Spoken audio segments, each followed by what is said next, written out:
இப்போ புரிஞ்சு போச்சு. எங்க அண்ணனுக்கு தெரியாம ஏதோ சர்ப்ரைஸ் gift கொடுக்க போற, அதான் கிளம்பி இருக்க அப்படிதானே? என்ன gift நாங்க தெரிஞ்சுக்கலாமா? ஒரு ஐபோன் வாங்கி கொடுக்கலாம்னு நினைச்சிட்டு இருக்கேன். இது போன நிறைய துட்டு வரும்லடி. ஆமாமா, வருஷத்துல ஒரு நாள் பிறந்த நாள் வருது, அதுக்கு வாங்கி கொடுக்கலனா எப்படி? அது ரெடி காசா கையில வச்சிருக்கியோ?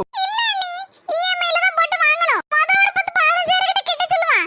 அதுக்கு அப்புறம் மாசம் மாசம் இஎம்ஐல துட்டு கட்டணும். அது நீ சொல்ல சரிதான். பிறந்த நாளுக்கு gift வாங்கி கொடுக்க வேண்டியதான். ஆனா ஏற்கனவே உங்க வீட்டுக்காரருக்கு ஒரு போன் இருக்கு, அதுல இன்னொரு போனை வேற வாங்கி கொடுத்தேன்னு வச்சுக்கியா, அதுக்கு இஎம்ஐ கட்ட போறது யாரு? ஓ வீட்டுக்காரர் தான். நீ கொடுக்கும்போது ஆனந்தமா இருக்கும் அவருக்கு. அடுத்து இஎம்ஐ வரும்போது தான் தெரியும் அவருக்கு டவுசர் கிளியது. சொல்லுகிறேன் தப்பா நினைச்சுக்கிடாத. ஆடம்பரத்துக்கு வாங்கி கடைசில உன் புருஷனை அதோகதியா நிக்க விட்டுறாத. நீங்க சொல்றது கரெக்ட் தான் நீ. அதுக்காண்டி நான் ஆசையா gift கொடுக்க கூடாதா? கொடுக்கலாம் டி. உன் புருஷன் உனக்கு மாசம் மாசம் செலவு தர வரல, அந்த துட்டுல கொஞ்சம் மிச்சத்தை பிடிச்சி அதுக்கு தகுந்தாப்புல உன் புருஷனுக்கு ஏத்தாப்புல ஒரு gift வாங்கி கொடு. அது